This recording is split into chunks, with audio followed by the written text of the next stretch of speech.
Muito bem. Então, Cleberson, próximo processo, é seu também.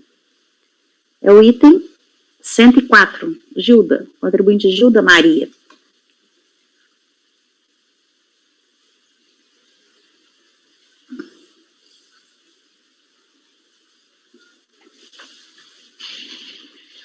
Item 104, recorrente Gilda Maria Cunhali Zamor.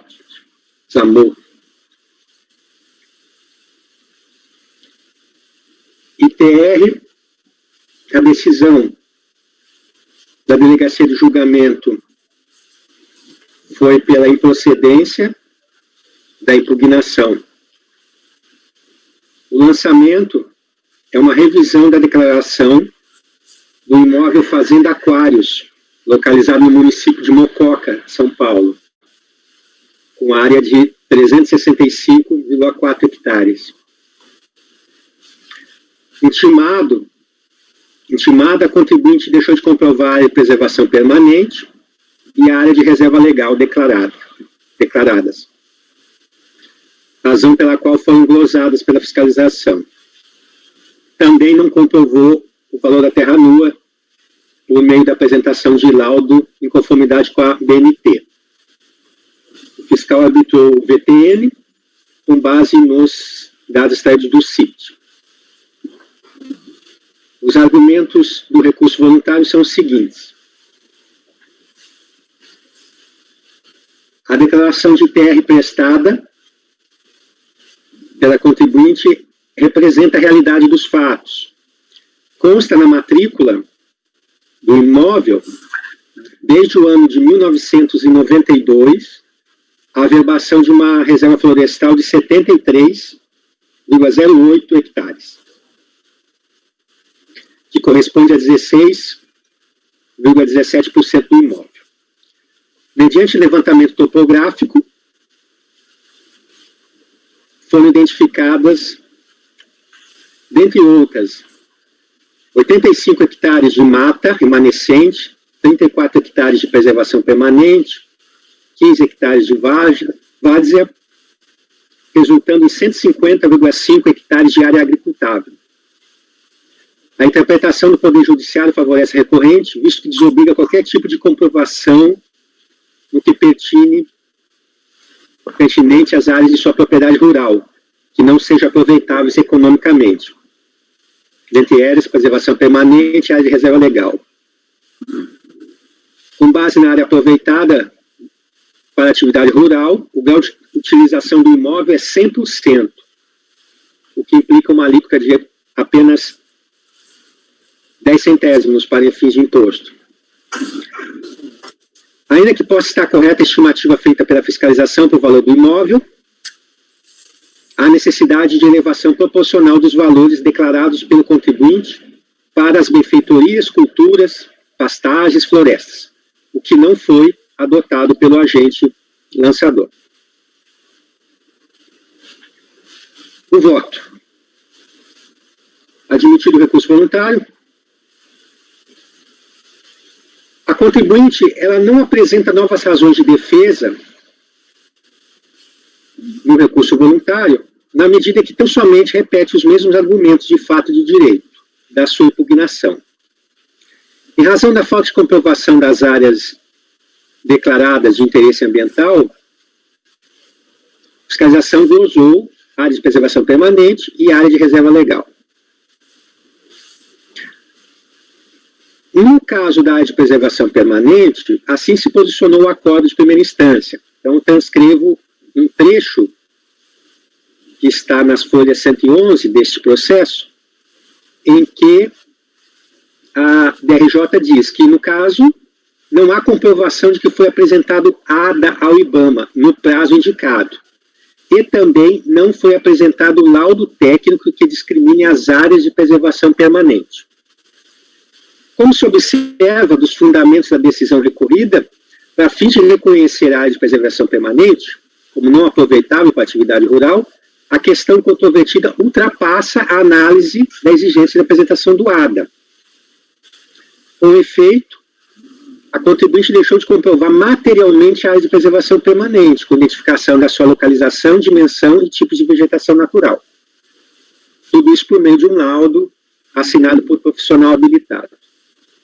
Ou, eventualmente, por declaração do poder público para aquelas áreas consideradas preservação permanente, pela lei. No caso, o agente responsável também pela revisão da declaração, ele expressamente solicitou essa comprovação da existência efetiva das áreas de preservação permanente, além do ADA. Então, eu transcrevo um trecho do termo de intimação. Nos autos, o único elemento apresentado pela recorrente diz respeito a um levantamento topográfico que não é prova suficiente para testar o enquadramento de parte do imóvel rural como uma área como possuindo áreas de preservação permanente.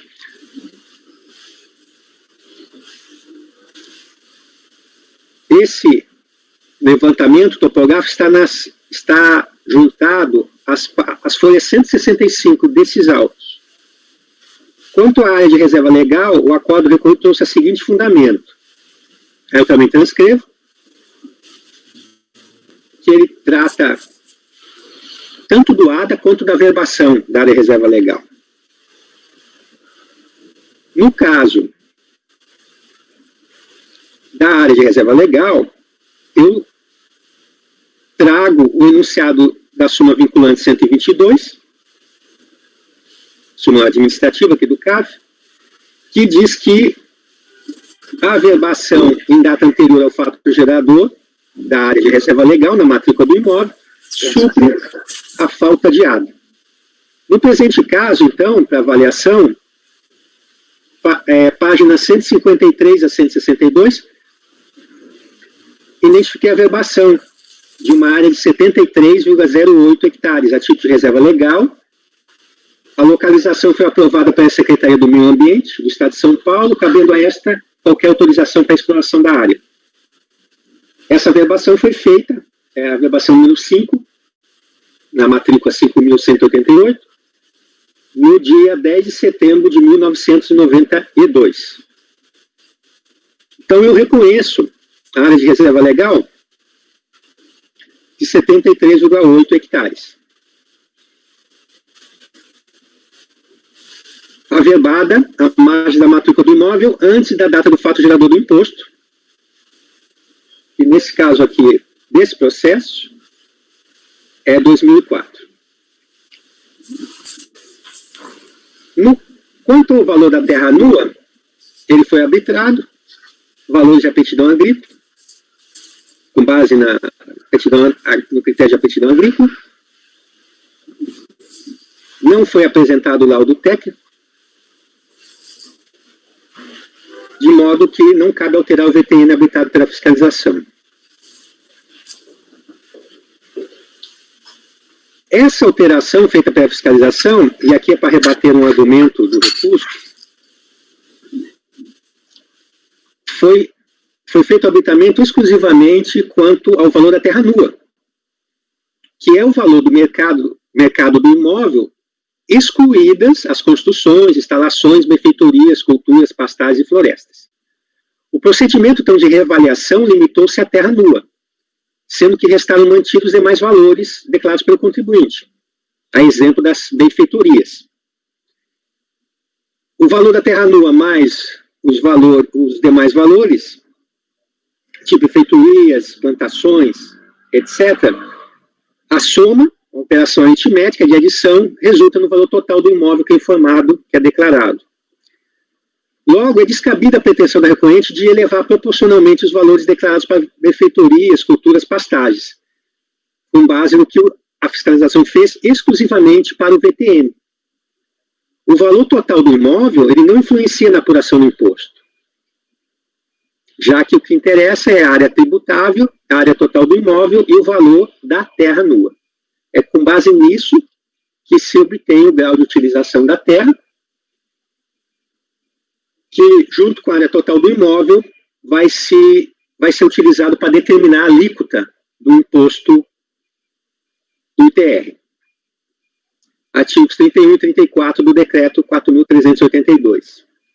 Em síntese, então, eu conheço o recurso voluntário e dou provimento parcial para restabelecer uma área de reserva legal de 73,8 hectares. A glosa foi de 89,5.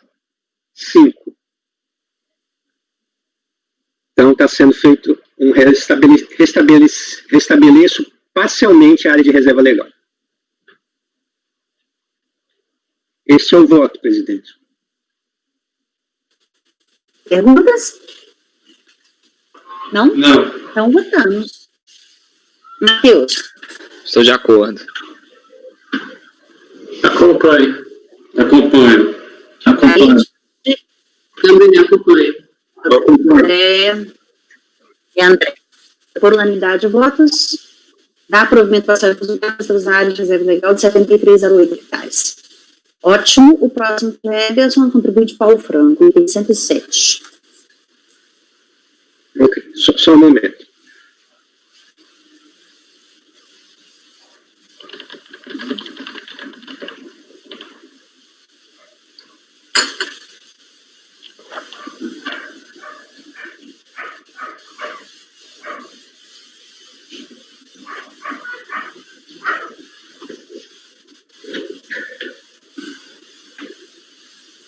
Item 107, recorrente Paulo Franco, no caso, o espólio de Paulo Franco, por meio do seu inventariante.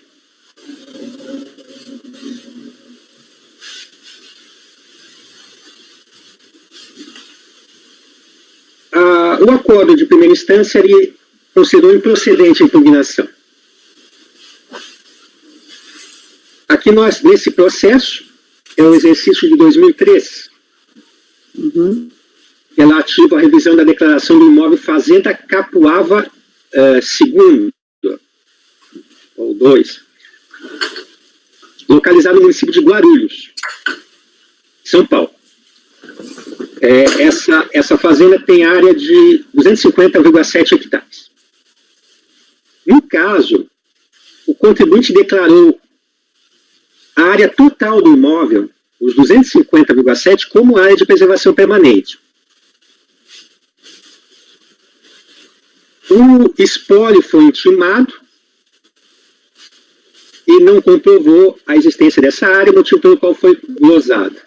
Além disso, a fiscalização também arbitrou o VPN, pelos mesmos motivos que eu tenho relatado nos demais processos, que é a falta de apresentação de laudo comprovando o valor declarado, laudo este em conformidade com as regras da ABNT. O arbitramento tomou como base os dados do CIPT. Quais são os argumentos do recurso voluntário? A área total do imóvel é composta de áreas de preservação permanente e áreas de utilização restrita, destinadas a cumprir finalidades ideológicas, particularmente proteção de manancial localizado na propriedade que abastece reservatórios de água de interesse da região metropolitana da Grande São Paulo. Tendo em conta a localização e a natureza do imóvel, é desnecessário apresentar laudo técnico para comprovar essas áreas de interesse ambiental, de proteção ambiental, bem como o ADA, protocolado no IBAMA. Por imposição da legislação, não é permitido o uso e o aproveitamento econômico de nenhuma área pertencente ao imóvel rural. Eu admito o recurso voluntário, conheço, e passo a análise dos argumentos. Então, o recurso voluntário, ele afirma que o imóvel está inserido dentro de uma área de preservação permanente que tem por finalidade a proteção de mananciais, cursos d'água, que abastecem, no caso aqui, o reservatório do Cabo Sul e do Tanque Grande.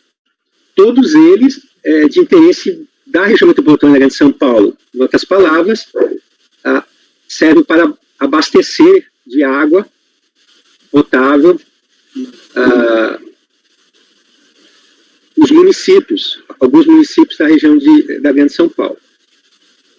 Para comprovar as alegações, o recorrente carregou aos autos cópia de duas leis do Estado de São Paulo, a Lei 898, 1975, Lei 1172, de 1976, e juntou também um decreto estadual, o decreto 9.714, este de 1977. Eles tratam sobre o disciplinamento do uso do solo para proteção aos mananciais da região metropolitana da Grande São Paulo. O arcabouço documental, ele diz respeito à legislação estadual de caráter geral, essas duas leis e o decreto que eu citei. E elas disciplinam o uso do solo para a proteção de rios, mananciais, reservatórios de água, não estabelecendo, não há um vínculo específico com a área do imóvel rural. Essas legislações, inclusive, elas não impedem a prática de atividades agropecuárias, hortifrutícolas, comerciais, industriais. O decreto, eles propõem delimitar e classificar as áreas, determinando uma maior ou menor restrição do uso, cujas atividades econômicas desenvolvidas estão submetidas à autorização e fiscalização do poder público. Por meio do requerimento de 1986, o senhor Roberto Aparecido Franco, declarando-se proprietário de uma gleba de 261,45 hectares, situada no bairro de Itaberé, que fica em Guarulhos, ele solicitou a emissão de um laudo de aproveitamento econômico para essa área. Em resposta, o órgão da Secretaria de Meio Ambiente do Estado de São Paulo indeferiu o pedido de aproveitamento econômico, argumentando que que a vegetação no imóvel diz respeito a áreas de preservação permanente e a área considerada reserva ecológica. Eu cito sempre as páginas para avaliação do processo. Esse senhor Roberto Aparecido Franco, ele é um dos condôminos dessa fazenda, desse imóvel que nós estamos analisando, que é a Fazenda Capuava 2. Só que essa fazenda, nós estamos analisando, ela tem 250,7 hectares. Não é exatamente a mesma dimensão dos documentos, 261,45 hectares. Então, entendo que é inviável atestar que a restrição imposta pela Secretaria do Meio Ambiente do Estado de São Paulo, para fins de exploração econômica, refere-se ao mesmo imóvel. Eu digo isso não só pela ausência de perfeita equivalência entre as áreas, conforme eu mencionei, só por isso já existiria a necessidade de um esclarecimento pelo recorrente, que não é feito, mas também pelo inventário florestal da Fazenda Capuava, que está subscrito pelo engenheiro florestal. Esse inventário é de 1994. Nós estamos analisando 2003. Mas nesse inventário, trata-se da Fazenda Capuava, com 640,96 hectares. Está localizada entre coordenadas georreferenciamento, que eu cito, transcrevo no voto. Para fins de mapeamento e quantificação da cobertura florestal, foi utilizada uma planta planimétrica, confeccionada por perito judicial, com divisão do imóvel em 4 porções, que eu cito, porção área A, B, C e D. Toda a área do imóvel é ocupada por mata secundária, estágio avançado ou médio de regeneração. O inventário florestal separou as áreas do imóvel em 2 porções.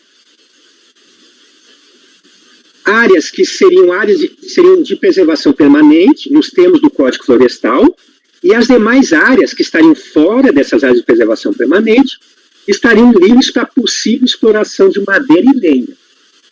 O inventário ele divide nesses termos. A meu ver, o inventário florestal, e aqui então é uma avaliação da prova. uma avaliação indireta. Por meio de indícios e elementos, eu estou concluindo algo. O inventário florestal gera a convicção que a Fazenda Capoava 2 representa uma parte do imóvel maior. No caso, Fazenda Capoava, desmembrado ao longo do tempo, localizado na Serra de Itaberaba, na região da Grande São Paulo. Para a denominada área D, com 250,65 hectares, o levantamento do profissional assegurou a existência de uma área de preservação permanente de 98,01 hectares. Não há a apresentação de um laudo técnico com a perfeita identificação da Fazenda Capoava 2, a partir do memorial descritivo. Isso é verdade. Enquanto a partida pela localização e característica do imóvel rural, é inegável a existência de áreas de preservação permanente, não parecendo razoável manter uma área aproveitável de 100%, ou seja, uma glosa total da área do imóvel. Alguns anos depois, inclusive, por meio do decreto estadual 55.662, no ano de 2010, foi criado o Parque Estadual de Itaberaba, nessa mesma região onde se localiza a Fazenda Capoava 2, que é objeto aqui do lançamento.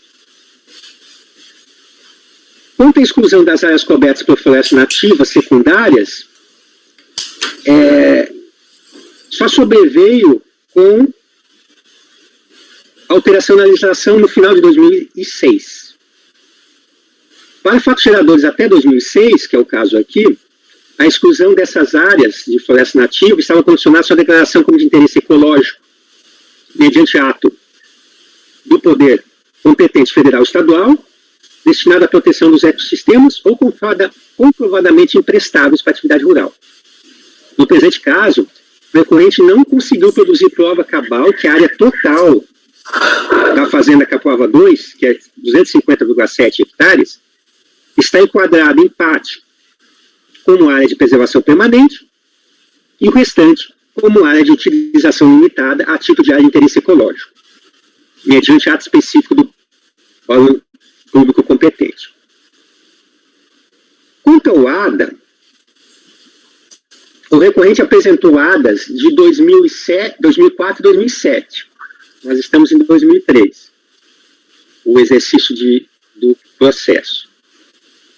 Teria, então, a preservação permanente, indicando uma preservação permanente nesses ADAs de 250,7 hectares, ou seja, área total do imóvel.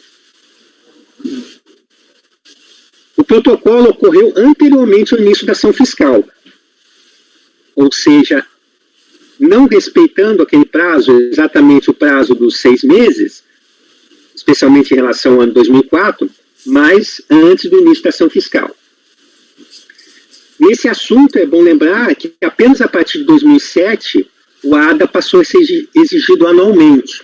Até 2006, o ADA, ele era um ADA que poderia ser repetido, poderia ser deixar de entregá-lo, caso não houvesse nenhuma alteração nas características do imóvel.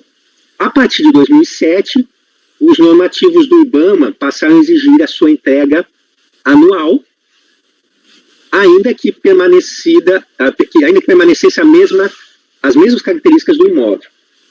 Só que aqui nós temos, como está em 2003, nesse processo, eu não poderia retroagir nesse raciocínio, que eu poderia fazer se fosse o contrário. Tivesse um ADA de 2003, ele valeria para 2004, 2005, até 2006.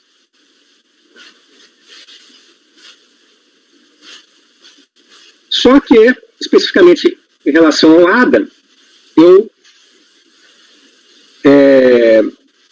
discorro sobre um posicionamento que eu venho defendendo, que é com base no parecer da PGFN 1329, de 2016, que a falta de ADA, de acordo com a jurisprudência do STJ, não é impeditiva para o reconhecimento de área de preservação permanente, nem de área de reserva legal, naquele entendimento, sendo esse o único motivo. Então, estou reconhecendo ou restabelecendo parcialmente uma área de preservação permanente de 98 1,01 hectares, com base no inventário florestal. Desse modo, então, com esse recurso voluntário, dou parcial provimento para restabelecer uma área de preservação permanente de 98,1 hectares. Esse é o voto, presidente. E para resumir, então, aqui é uma avaliação da prova, uma avaliação com mais detalhes, com alguns critérios subjetivos de avaliação, que levam em conta o inventário de 1994, que achei fidedigno, em relação a uma área maior, que entendi que era a fazenda Capuava, era originalmente, depois ela começou a ser desmembrada entre os herdeiros, entre os condôminos, mas entendo que a área D, aquela área D que está indicada no inventário, de 250,65, ela é exatamente a área da parte que hoje se denomina Capuava 2, que é objeto aqui do recurso.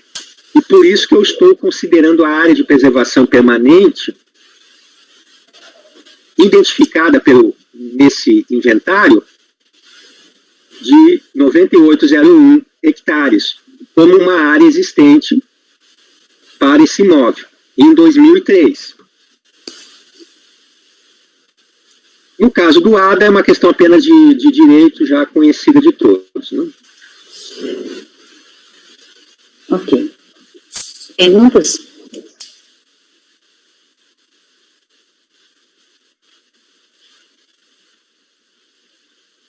Ninguém? Aptos? Matheus? Estou de acordo. Pinheiro? Eu acompanho pelas conclusões, porque eu discordo especificamente sobre a questão do parecer 1329 de 2016. Mas os demais fundamentos são suficientes para acompanhar. Ok. Close o relator. Raide? Rodrigo? Pelas conclusões. Não, peraí. Tá. Andréia? Acompanho. Eu acompanho. Andréia? Eu também. Então, por unanimidade, reconhecer. Dá aproveitar esse recurso para restabelecer a área de preservação permanente de 98 hectares, 0,01. Votou pelas conclusões, votaram pelas conclusões os conselheiros Pinheiro e Rodrigo. Ok, pode ir para o próximo.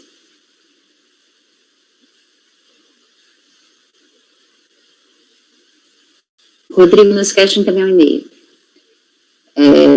Já caminhei, já. Já, então tá. Não recebi, não. Não recebi, não. Item da pauta agora, Cléberson? Presidente, eu fiquei só na dúvida, até para entender, já está decidido pelas conclusões, mas quer dizer que o doutor Pinheiro e o doutor Rodrigo ainda exigem o ADA. Mesmo nesse período aí? Depois de 2007. Para entender essas conclusões. Qual que é o período? Eu não entendi. Deixa eu só verificar uma coisa aqui. Esse, doutor Cláudio, É 2003. Mas eu não exijo... Eu já abri o microfone. É o seguinte. O ADA, ele foi apresentado em área que ampara antes do início da fiscalização. Correto? Correto, doutor Cleberson? Sim, mas não para o ano, né, doutor? Mas nesse período, era se exigir o ADA, não era obrigatório apresentar ano a ano. Tá, só entendo que pode retroagir, tá, ok. Estou entendendo agora o seu raciocínio. Ele não era apresentado ano a ano. Bastaria um no período, então. no período, porque a regra mudou depois. Tá, está bem.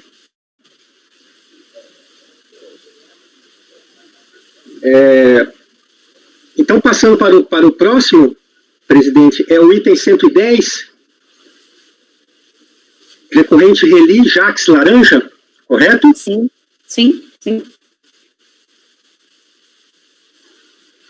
Então, nesse caso aqui, nós estamos, continuamos no ITR, exercício 2003 também. Trata-se de revisão da fazenda Monte Aprazível, localizada no município de Mariana, Pimentel, Rio Grande do Sul. Área total 200 hectares, 200,3 hectares.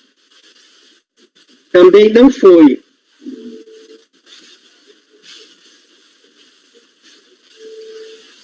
comprovado uma parte da área de preservação permanente e da área de utilização limitada, e o VTN foi arbitrado pela fiscalização pela falta de comprovação por laudo de avaliação em conformidade com a BNT. O arbitramento com base no CIPT. Aqui, o argumento de defesa é que o contribuinte apresenta um novo laudo, agora no recurso voluntário, para comprovar a existência da área de preservação permanente de 98,3 hectares. Vamos ao voto. Conheço do recurso, apresento os requisitos para sua admissibilidade. E aqui no mérito eu faço um resumo para entender o que aconteceu. O contribuinte declarou uma área de preservação permanente de 49,7 hectares e de utilização limitada de 50,2. Então, somadas as duas áreas, equivale a 99,9 hectares. Isso foi o declarado. Durante o procedimento de revisão da declaração, a fiscalização acolheu uma área de preservação permanente de 29,9 hectares. Em fundamento em um laudo apresentado para o fiscal. Aqui eu faço essa delimitação da motivação do lançamento exatamente para esclarecer quanto ao ADA, que a fiscalização solicitou o ADA pelo termo de intimação, através do termo, e na descrição dos fatos do lançamento, não há menção à falta de apresentação do documento. Então, eu entendo que o ADA não faz parte das razões do lançamento, e sim estaria limitado o lançamento pela falta de comprovação material das áreas. Com impugnação, o contribuinte admitiu que o imóvel rural não tinha área de utilização limitada, somente área de preservação permanente.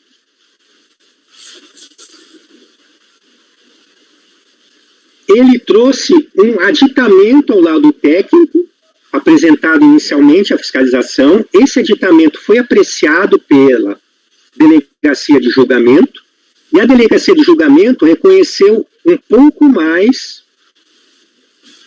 para as áreas de preservação permanente, especificamente mais 21 hectares, ou seja, o reconhecimento do total de 50,9 hectares para a área de preservação permanente. 29,9 que já tinham sido reconhecidos pela fiscalização, mais, adicionalmente, 21 hectares. Agora, no recurso voluntário, o contribuinte juntou um novo laudo, que está nas páginas 126 e 139 deste processo, que atesta uma área de preservação permanente de 98,3 hectares. Então, o que o contribuinte pleiteia é esse reconhecimento do que falta para chegar a 98,3 hectares. Eu observei na avaliação dos laudos, no caso aqui são 3 laudos, né, ou 2 laudos, sendo que o primeiro tem um aditamento, que a divergência sobre as áreas de preservação permanente, essa divergência está concentrada na avaliação do que são áreas consideradas imprestáveis para atividade rural e do enquadramento dessas áreas imprestáveis. Áreas essas situadas em topo de cerros, de afloramentos rochosos, ou áreas com alto grau de declividade. Esse é o motivo de diferentes estimativas, diferentes, os laudos atestam diferentes áreas de preservação permanente. Enquadramento ou não como áreas de preservação permanente para essas áreas consideradas imprestáveis para atividade rural. O último laudo ambiental, ele trata, então, dessa avaliação das áreas de preservação permanente e ele traz essa descrição que eu copio no meu recurso, descrevendo áreas de faixa marginal, de cursos d'água, redor de nascentes, topos de morros e encostas com declividade superior a 45 graus. Todas elas, por meio desse último laudo, o profissional ele faz uma remissão ao dispositivo do Código Florestal que caso enquadraria como reserva permanente, de área de preservação permanente, perdão. Então, eu entendo que aqui não se trata de inovação recursal, porque o laudo técnico mais recente, esse do recurso voluntário, ele se propõe a confirmar os fatos alegados anteriormente pelo contribuinte, substituindo os documentos.